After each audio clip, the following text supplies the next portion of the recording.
Our next guest, who's going to be talking to us about probably the big news of the week here, and that is the Putin-Xi meeting in Moscow. And we are very happy to welcome Ben Norton, journalist and editor of the Geopolitical Economy Report, to discuss this more. Ben, as always, great to have you with us. It's always a pleasure being here on one of my favorite shows. Thanks a lot.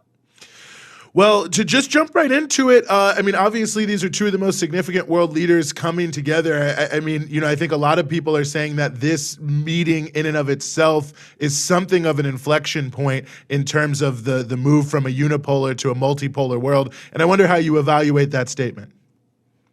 Well, I think that's absolutely right. And at the end of the meeting, when they were going away, they said that this is going to be remembered as something that only happens once every 100 years. The quote has been reported differently, but the point is that they left the meeting saying that we're about to see historical change we haven't seen in a century.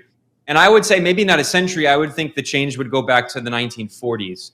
And if we think about how the current international order was constructed politically and economically in the 1940s, through things like the Bretton Woods Conference in 1944, through things like the UN Security Council, including the winners of World War II, the permanent seats, that is, which have veto power, things like the IMF and the World Bank, the United Nations structure itself.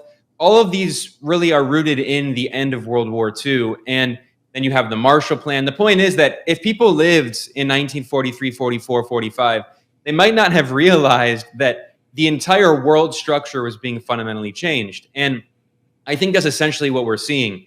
The difference now is that the West will probably have its own parallel system, but we're seeing unprecedented integration of Asia in particular. And if we look at the statement written by the joint statement by President Putin and President Xi, the Kremlin released the full statement. The Chinese released a smaller statement, but they both make a few important points. And much of the media is talking about the war in Ukraine and China's peace proposal, which is important. They also have been talking about military cooperation. And let's not forget that just a few days before this meeting, China, Russia, and Iran were holding joint military exercises, which is ironic because the U.S. imperial strategist Zbigniew Brzezinski, former U.S. national security advisor, the architect of the proxy war in Afghanistan in the 1980s, which helped give birth to Al-Qaeda and ISIS, Brzezinski wrote in his book, The Grand Chessboard, in 1997, that the worst, in his view, the worst scenario for U.S. hegemony would be what he called an anti-hegemonic coalition of China, Russia, and Iran.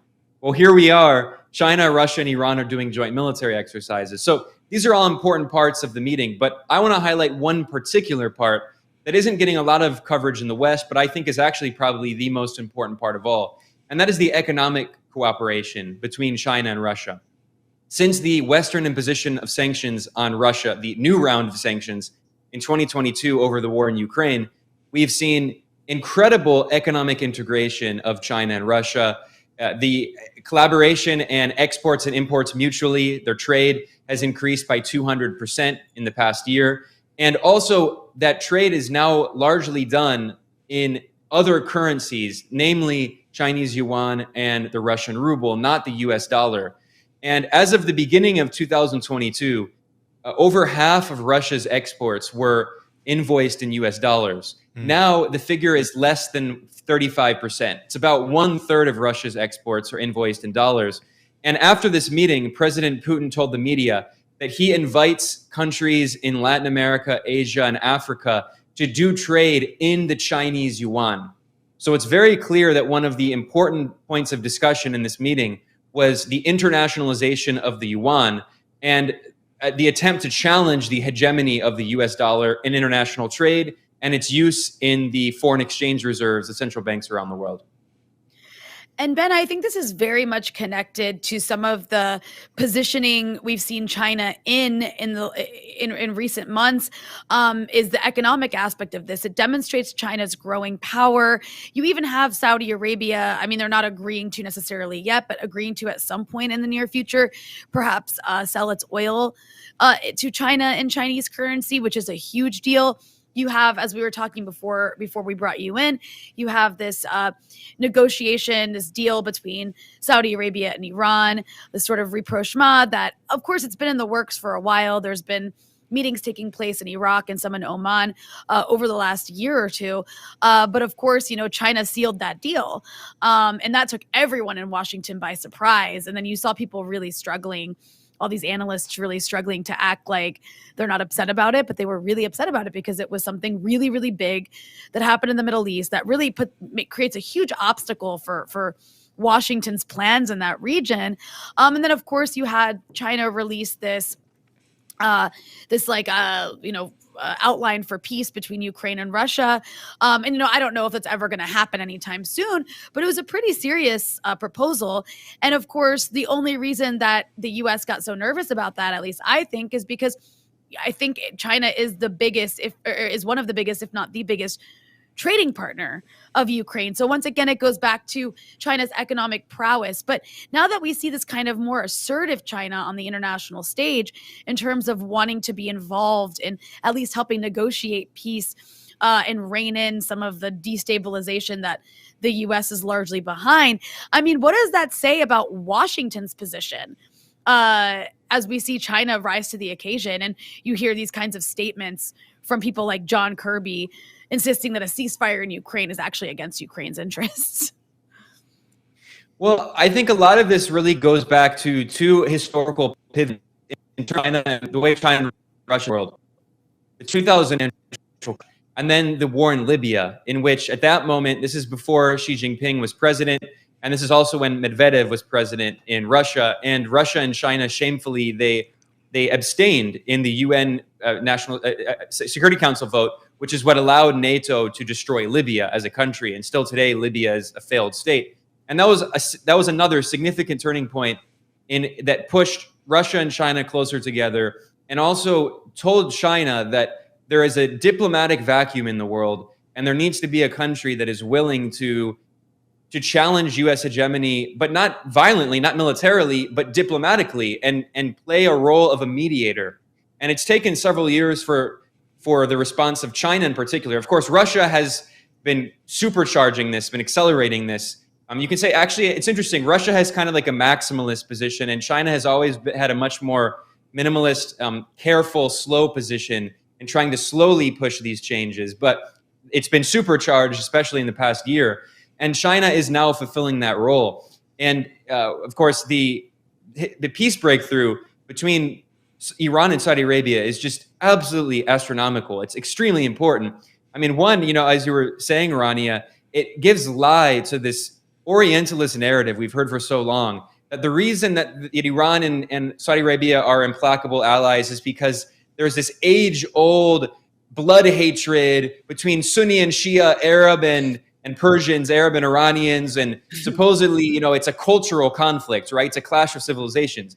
Well, we can see now clearly that the main reason Saudi Arabia was taking such a hard line against Iran is largely because the U.S. was pressuring it to do so. And now that Saudi Arabia is maintaining a more non-aligned foreign policy, it has better relations. No one expects Saudi Arabia to ever be, a progressive force or joint distance axis, but it represents this new multipolar world where countries like the Persian Gulf monarchies can maintain a more balanced, non-aligned policy and balance the West against China and Russia. China is, of course, Saudi Arabia and Iran's top trading partner. But there's another key part of this, which goes back to what I was just saying a second ago, which is the economic element, which does not get enough attention. You mentioned, Rania, that the Saudis confirmed this January, the finance minister confirmed in an interview with Bloomberg for the first time publicly that they're considering selling oil and other currencies. They had seen reports before that, but that was the first time it was publicly confirmed by a Saudi official.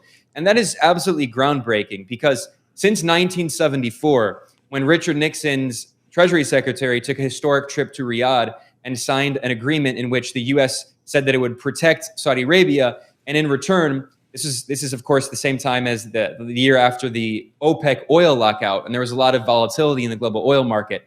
So in that 74 meeting, Saudi Arabia agreed that it would sell all of its oil in dollars, and then those petrodollars it made from selling oil, it would invest those it would deposit them in commercial banks in the United States, and then it would invest those dollars in U.S. Treasury bonds. So there's a circular flow of petrodollars through the U.S. financial system, which is what was used to give loans to countries in the global south, which led to the debt crisis when the US raised interest rates, which we're seeing, something very similar today.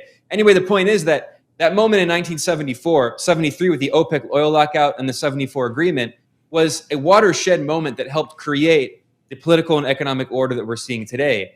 But now what we're seeing, that political order we saw until today, but what we now see today is another kind of shift historically. And in December, President Xi went to Saudi Arabia, and there he announced publicly that they made an agreement for China, which for a decade has been the largest consumer, the largest purchaser of oil and gas from the Persian Gulf, not the United States, it's China. And in that meeting, President Xi announced that China is going to be buying oil and gas from the Persian Gulf region, not only from Saudi Arabia, but from all of the GCC members in Chinese yuan, and that oil and gas from the Persian Gulf will be listed in Chinese yuan in the Shanghai Exchange. So if they actually pull this off, it would be basically a death blow to the petrodollar system that was created in the 1970s. And I think that it's very clear, Putin in particular has been pushing very hard for de-dollarization. And the comments that he made after this meeting with Xi, I think have made it clear that they're continuing to move forward in this process of challenging the dollar. And the BRICS, of course, is also, the foreign minister of South Africa recently confirmed that the BRICS system is working on creating a new reserve currency that's similar to Latin America's reserve currency, so they don't have to be so dependent on the dollar anymore. So all of these things are happening right at the same moment. And I really think that what we're seeing today can be seen as something like the 1940s in the tectonic shifts that we're going to see, the echoes that we'll see in the decades to come. No, I think that's a great point, and I'm glad you made the point about BRICS and, certainly the relationship to the Chinese peace proposal, or at least attempting to prepare the ground for a peace proposal. I mean, you had at the same time as the Xi-Putin meeting, the Russia-Africa parliamentary meeting, where a number of, 40 different countries were represented. South Africa, which has the BRICS presidency, the head of both houses of parliament were there and were given significant pride of place. They, of course, talked about the issue of peace. And then President Lula of Brazil will be in China next week. And Lula already spoke about this. He said it's already great news that China has gone there. It's good news, and I'm convinced that Brazil can contribute to putting an end to the Ukraine conflict. And of course, Lula's been talking a lot about that. So it seems like there are a lot of things shaping up where the various BRICS nations really are leading maybe more coordinated behind the scenes than we can see ahead of it. But the non-Russia BRICS nations seem to be leading a very serious push for peace that seems to be freaking the United States out, that people might actually agree. That's actually an article in Bloomberg today. It says that the U.S. is fearful that a war-weary world will be open to peace. So anyway, I'd say all that just to get your thoughts about that aspect of it as well. Well, I mean, not to oversimplify things, but I really think it is this simple. The U.S. is a force for war, and China is a force for peace. I mean, China hasn't had a military conflict conventionally, excluding a border issue with India. Excluding that, it hasn't had a military conflict since, unfortunately, it did invade Vietnam, which was a very complicated historical story, but China's politics have shifted very greatly since then, and actually China and Vietnam have much better relations now. Is that we're talking since the 1970s. China has not invaded another country. The U.S. invades countries basically every year. So, I mean, it's clear that the president in China, Xi, but also other political leadership in China, it's not just one man, they have made the assessment that China should be playing more of an active role in the international stage, which actually is a fundamental shift, because since the Chinese Revolution in 1949, China has always been extremely hands-off and non-interventionist. Now, I mean that China is going to be interventionist in the way that the U.S. is. When it is working with other countries in this diplomatic way, it's not to support its own unilateral goals. It's to support peace and diplomacy. And of course, it's because China's ultimate goal is economic development of itself, but also it has this concept of win-win cooperation, which it contrasts to zero-sum game competition, which basically means, the U.S., its foreign policy is motivated by what it can extract from other countries in terms of natural resources, trade agreements, exploitation of labor, foreign direct investment. China thinks of things in a more bilateral, mutually beneficial way. How can we benefit, but also how can they benefit? And the only reason that China can do that is because it has a socialist government led by a communist party, which isn't guided by short-term profits. So when we look at China's increasingly active role as a diplomatic force, again, it's the complete opposite of the U.S. role. It's not that China is trying to dominate the world. It's because China wants economic development. And again, I want to stress this point because it's fundamental, because I'm not trying to say it's a culturalist difference. Sometimes people will try to portray it as, the U.S. is like culturally more violent and China's culture. No, it's a political difference as a result of the different political systems that the two countries have. China still has a socialist government. Now, the economic model is not the same as the Soviet Union. It's different. But the reality is that the Communist Party of China determines the direction of political and economic policy in the country. And they're able to carry out these kinds of policies that are simply impossible in the United States, where political decisions are determined by, ultimately, corporate interests, the military-industrial complex, Wall Street, Silicon Valley. And their interests are not peace.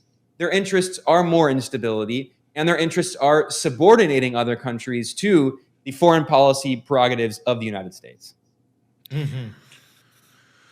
Well, very well said. And I know the Geopolitical Economy Report is covering all of these various things very closely. So I hope people are following you and everyone else writing there and also contributing in other mediums. Ben Norton, journalist, editor of the Geopolitical Economy Report. Thanks so much for being with us here on the Freedom Side. It's always a real pleasure. Keep up the great work.